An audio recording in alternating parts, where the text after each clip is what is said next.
tu connais pas Tony Delcham? Non, non, je connais. Et là, j'en parle à Régine, qui me dit, mais oui, je connais Tony Delcham, j'ai des ouvrages. Elle dit, ah bon? Mais tu me donnes, tu me donnes, tu me donnes. Et là. Il a été mon professeur de français. Ah, voilà. Ah, mais c'est très bien. Et voilà, et là, je suis tombée sur ce livre-là. Tu l'as lu, La Peau Farine? Non, j'ai lu Papa, est-ce que je peux venir mourir à la maison? Ouais. Et c'est un livre. Parce qu'il avait dédicacé La Peau Farine. La Peau Farine. Ah. D'accord, d'accord. Ah ben c'est bien. Donc tu auras beaucoup à dire tout à l'heure, dans du Delcham alors. Voilà. Plus que nous. Mais je l'ai fait. Et Henri, tu auras beaucoup plus de choses à dire que nous. Donc c'est vrai qu'il était un écrivain et journaliste de la Martinique. Il était dessinateur aussi. Voilà, tout à fait. Et là, il a monté justement son édition. Il était président de cette édition-là, qui s'appelle MGG. Ça veut dire Martinique, Guadeloupe, Guyane. Donc, il aidait justement les écrivains de la Guadeloupe, Martinique et Guyane pour pouvoir sortir leurs œuvres. C'est pour ça que cette édition-là n'a pas eu beaucoup d'impact par rapport à la France elle-même, parce que c'était surtout à la Martinique, parce qu'il était martiniquais, il était résident à la Martinique. Donc c'était surtout beaucoup plus d'écrivains martiniquais et qui n'ont pas forcément les moyens pour pouvoir venir jusqu'ici, pour pouvoir demander à éditer un livre. Alors il a quand même bien fait son travail puisqu'il est présent à la bibliothèque, ça veut dire que là, il est arrivé jusque-là, mais c'est vrai que pour le grand public, pas trop, quoi. Ce ne sont pas des auteurs c'est vrai qu'il a fait quand même ses études en France. Mais après, il est rentré à la Martinique parce qu'il a voulu faire le constat de l'aliénation de la pensée créole. Et c'est pour ça qu'il était journaliste également, donc il avait cette possibilité-là de pouvoir le dénoncer. C'est sa vision, toujours sa vision, mais il n'empêche que je préfère ne pas vous donner mon avis par rapport à ça, je le donnerai par la suite. Et aussi, lui, il avait un objectif, c'était créer une structure permettant l'édition de romans et de livres pour présenter le vrai visage de la Martinique. Non pas celle qu'on montre à la télé, mais montrer les vrais visages, c'est-à-dire c'est surtout le problème qu'il y avait vraiment, les problèmes qui existent à la Martinique et que forcément on n'en parle pas du tout. Et c'est justement ce livre-là, il y a voilà justement un des problèmes, on va dire, je dis de la Martinique, on va dire également des Antilles. C'est, pour faire un résumé, c'est le problème de la drogue. Et c'est le problème de la drogue, mais plus particulièrement d'une drogue qui dit dans ce livre qui est dévastatrice et qu'on ne peut pas vraiment s'en sortir, c'est le crack. C'est le problème du crack. Et pour ça, il fait intervenir une jeune fille qui s'appelle Juliana, qui vit dans une famille aisée. C'est une jeune fille qui est très, très intelligente, qui est vouée à une carrière d'avocate et qui justement qui devient avocate. Et son père aussi avait une étude. Et son père défendait on va dire, les gens, mais c'était plus les gens qui n'avaient pas les moyens de pouvoir se défendre. Donc il était dans le milieu, il était quand même, c'était une famille aisée, mais le père avait une autre vision. Pour lui, il fallait qu'il défende également les gens qui étaient qui n'avaient pas beaucoup d'argent, et pour lui c'était un devoir, c'était une obligation pour lui de défendre ces gens. Moi j'ai choisi ce livre-là, c'est parce que je me suis dit, papa, est-ce que je peux venir mourir à la maison? Ça voudrait dire quoi? Qu'est-ce qu'elle a? Ça m'a incité quand j'ai lu ce titre-là, je me suis dit, c'est quoi ce truc? Et quand j'ai commencé à le lire, j'ai eu très très mal au cœur. Très très mal au cœur. Et même les propos de la jeune fille, je vous lis un passage tout à l'heure d'une lettre qu'elle a laissée à son père. Et je vais vous lire également un passage, deux passages, ça va être un peu long, mais je vais quand même un peu couper. C'est le père qui est avocat, qui dénonce la circulation de la drogue à la Martinique et aux Antilles. Il dénonce comment ça a pu arriver là et pourquoi on ne fait rien. Voilà, c'est surtout ça. Pourquoi les autorités ne font rien par rapport à ça, sachant très bien que ça existe. Et je vais vous lire justement le passage du père qui demande pourquoi on ne fait rien, il dit, je connais bien le problème de la drogue. J'ai eu le temps de me documenter. Le phénomène est apparu à la Martinique à la fin des années 60, introduit par de jeunes étudiants effectuant études à Bordeaux et surtout à Paris. Très vite, de petits malins se rappelèrent que la Martinique est un pays possédant une terre extrêmement fertile et mirent en route de véritables plantations. Personne ne connaissait ce fléau dont les ravages n'étaient pas encore parfaitement repérés. Les parents ne s'inquiétaient guère des yeux rougis et de la brusque fébrilité de leurs enfants. Ceux qui initialement plantaient pour un usage personnel, petit à petit prirent conscience du gain qu'ils pouvaient tirer du nerf poussant au nez et à la barbe de tout le monde. Parce que les gens ne savaient pas qu'est-ce que c'était. Pour eux, c'était une plante. Alors, pendant des années, le facteur fut, à son insu, le plus grand complice des trafiquants. Martiniquais et Guadeloupéens avaient à cœur, au temps où les produits antillais ne se trouvaient pas en France, d'envoyer quelques bouteilles de rhum aux membres de la famille travaillant en l'autre bord. Ils utilisaient pour cela de petites caissettes de bois, y introduisaient une bouteille qui calait à l'aide de sciure. Mais les trafiquants remplacèrent la sciure de bois par des feuilles séchées de marijuana. Dans les années 70, on commença à mieux cerner la gangrène et la Martinique, à son tour, entra dans la lutte contre les stupéfiants. Le premier procès intenté à un trafiquant eut lieu en 1974. À l'époque, se déclencha une querelle pour savoir s'il existait des drogues dures et des drogues douces. À partir des années 80, l'arsenal répressif et surtout l'information faite auprès de la population par les autorités aidèrent à la disparition des plantations. Ça, c'est une première victoire. Apparue. La Colombie, c'était ça à la Martinique, qui, grâce à sa position géopolitique, devint l'une des plaques tournantes de la drogue en direction de l'Europe. Alerté, le gouvernement français, en collaboration avec les Américains, mit en place un formidable dispositif de lutte anti-drogue. Deuxième victoire, on va dire deuxième semblant de victoire. Mais cet effort ne concernait pas les substances consommées sur place. Européens et Américains se préoccupent des produits arrivant chez eux et négligent les miettes laissées sur place.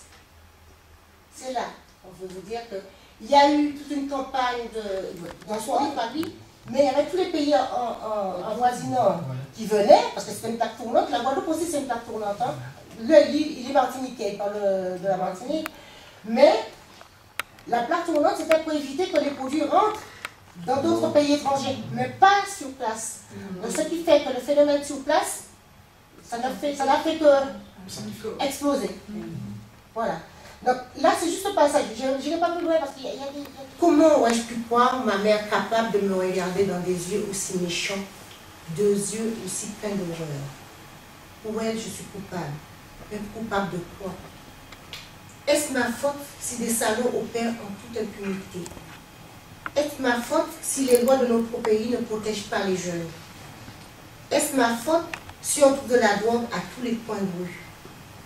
Je n'ai jamais été volontaire pour prendre de la drogue, papa. Jamais. Jamais. Jamais. Souviens-toi, nous en discutions souvent. Je considérais les pauvres comme malades qu'il convenait de soigner. Je disais qu'il était urgent de rétablir la peine de mort pour les trafiquants. Tu t'en souviens, papa? Jean-Christophe m'a piégé, papa. Pas avec des discours. La fille de Maître Cardona n'était pas du genre à s'émouvoir au baratin des autres. Il m'a piégé avec une stratégie de professionnel.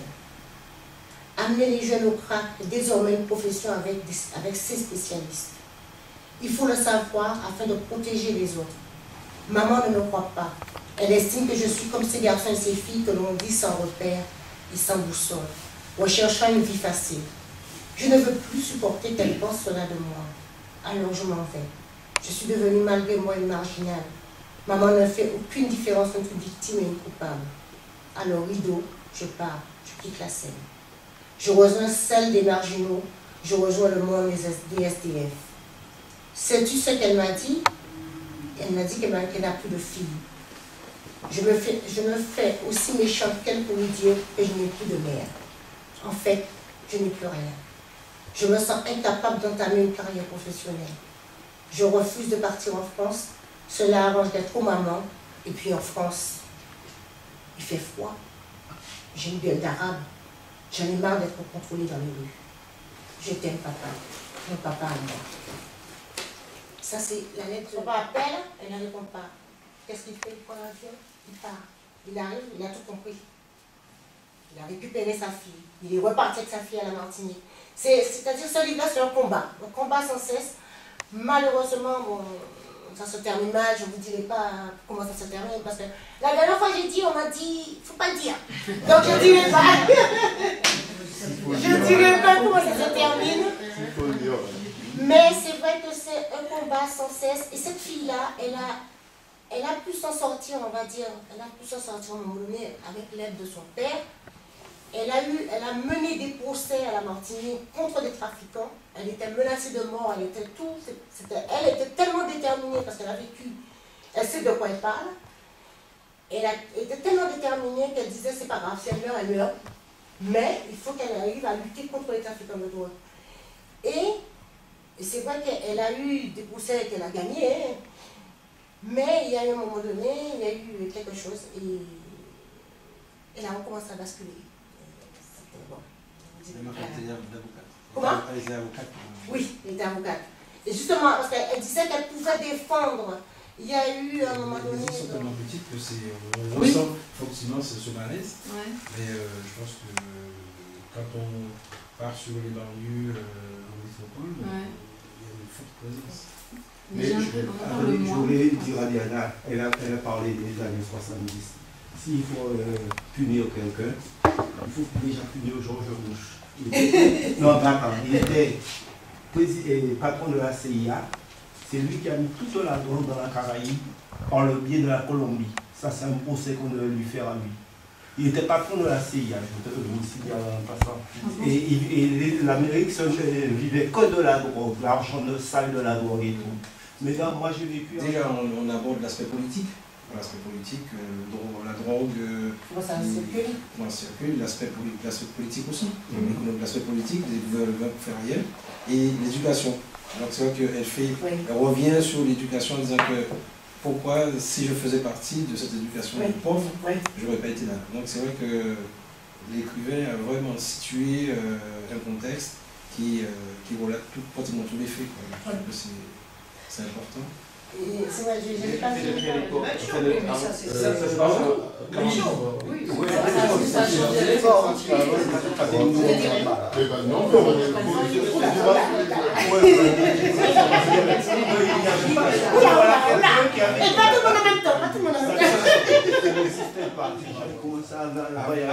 J'ai pas fini de parler. Non, oui, j'ai pas fini de dire ce que je pensais. Après, je vous laisserai la parole. Je disais que le père était patriarche et tout ça, et que lui, le père de cette jeune fille, justement, il n'était pas dans cette optique-là. Lui, c'était le père et la mère d'une famille, étaient des personnes complémentaires. Et que lui, il était là aussi présent que sa femme, dans la famille. Et c'est où, je pense qu'il a voulu faire un jeu de société, cet écrivain, pour montrer que même si le père est aussi présent dans la famille au même titre que la mère, ça n'empêche pas qu'il y ait quand même... Elle a complètement laissé partir. La mère l'a rejeté quand elle a vu que sa fille était en train de se détruire. Pour elle, sa fille se détruisait. Elle a rejeté à ce moment-là. Mais je veux dire que par rapport au climat du couple, elle y était avec son mari, ils partageaient l'éducation de leurs enfants et tout. Et peut-être que le papa a pris le relais par rapport à ça, mais ça n'empêche pas qu'il était déjà dans cet esprit-là de vivre avec sa famille, mais en complémentarité avec sa femme. Et non je suis le patriarche et ma femme et les enfants doivent m'obéir. Non, il était dans cet esprit de complémentarité des rôles partagés aussi bien par la femme que par le mari. C'est hyper pessimiste votre histoire. Ça veut dire qu'il n'y a aucune solution. On revient à la déchéance humaine. Oui. Quand on voit un enfant cadavérique ou saillie là, de ses os là, oui. Enfin, parce qu'il ne mange pas, puisque le but de sa journée c'est d'avoir sa dose, dormir, réveiller, dose, donc il est sale sur lui. Enfin, j'ai pas tout dit. Et en plus il parle de la femme en déchéance. Oui. Pardon les hommes encore une fois. Hein, vous avez pour l'après-midi. Mais je veux dire, s'attaquer aussi à la féminité. Oui. C'est pas rien non plus, parce que l'extrait derrière, c'est horrible. Quand vous imaginez la scène avec 6 personnes sales, oh là là, c'est horrible. Imaginez son enfant vivre ça, c'est sûr que...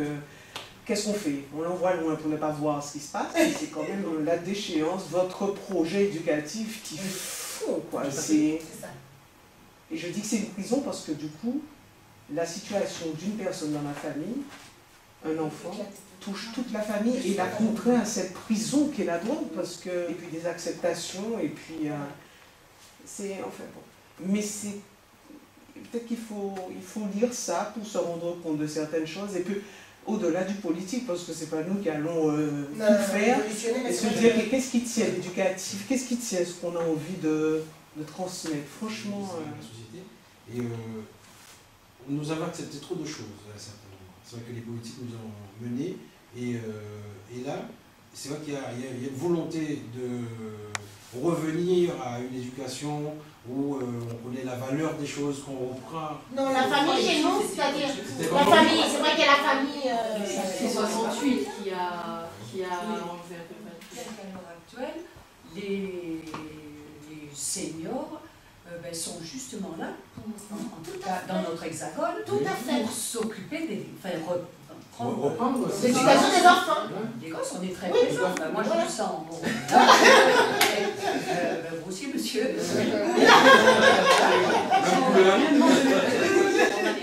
Mes copains, mes copines de mon âge, on est très sollicités pour s'occuper des petits-enfants. Alors, c'est un balancier dans lequel il y aurait de l'espoir. Oui, voilà. Social. Mais ouais. Je sais pas la réponse à la question. Parce que ça détruit leur vie. Est-ce que justement ils ne se sont pas isolés parce qu'ils se sentaient... de façon volontaire.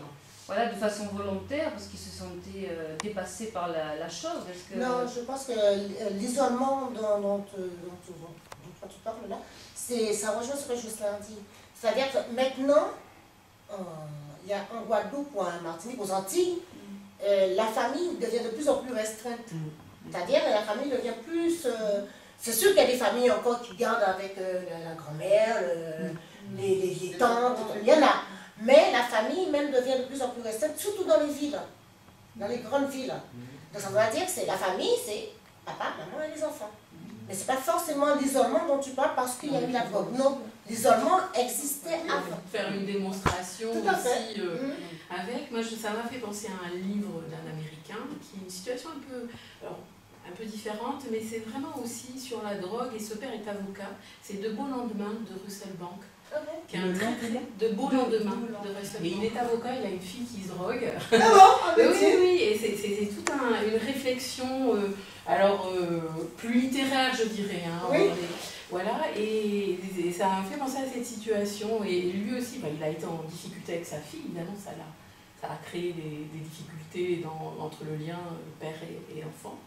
Et il revient là-dessus au sujet d'une affaire dont il s'occupe, et il réfléchit à tout ça, quoi, ce qui se passe dans ces sociétés où justement on est très individualiste, où c'est l'argent, le commerce qui a pris toute la place, et que finalement, comme proposition, la société créée par les aînés, c'est une proposition uniquement tu consommes, et puis voilà, il n'y a plus vraiment d'idéaux, de choses comme ça, et c'est un très très beau roman, voilà, et ça me... Alors c'est l'Amérique aussi.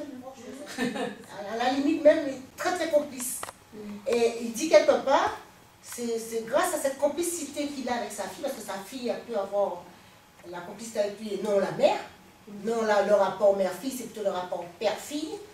Et que sa fille a pu lui dire, papa, j'ai fumé, j'ai pris quelque chose qu'il ne fallait pas. Donc là aussi, il s'interroge par rapport au fait que sa fille lui a dit ça. Mais combien d'enfants qui n'ont pas dit ça? Oui, c'est vrai. Combien d'enfants qui n'ont pas dit ça à leurs parents? Qui n'ont pas osé parce qu'ils savaient très bien que ça allait être. Tu sors de chez moi, il y a tout un truc quoi. Les parents réfutent. De toute façon, il y a un refus total de l'enfant quand on sait que son enfant se drogue. Ça, c'est pas pour nous, pour la famille, c'est l'échec.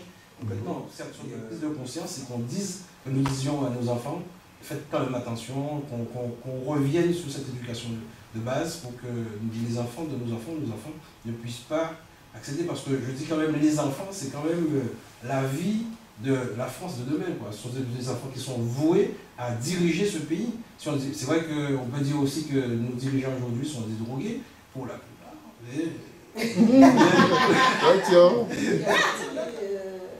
Une chanson sur la drogue, je ne nomme pas le nom du groupe, et qui a sorti une chanson justement sur le crack, et qui dit à un moment donné dans ses paroles, dans cette chanson, comme dit Jocelyn, pourquoi à ce moment-là on peut autoriser la désintoxication et pourquoi on ne peut pas directement interdire? Pourquoi? Attends, laisse-moi parler. C'est pour dire que, non, je reviens à dire que ça peut rejoindre un peu ce que dit Jocelyn dans la mesure où c'est une démarche politique, économique. On va dire économico-politique, parce que si vous voulez, c'est d'argent qui compte. Il y a de l'argent, il y a des sous. J'espère pour vous dire que les bonnes choses vont être faites. Donc, merci d'être venu. Si vous voulez laisser vos coordonnées pour notre rencontre littéraire, n'hésitez pas. À Ison. Oui, de toute façon, je vais pouvoir faire la fiche. Alors, c'est pareil, moi j'ai au moins 5 ou 600 bouquins. Tu sais, moi tout à l'heure, j'ai vu logique. Au revoir, messieurs, dames. Au revoir.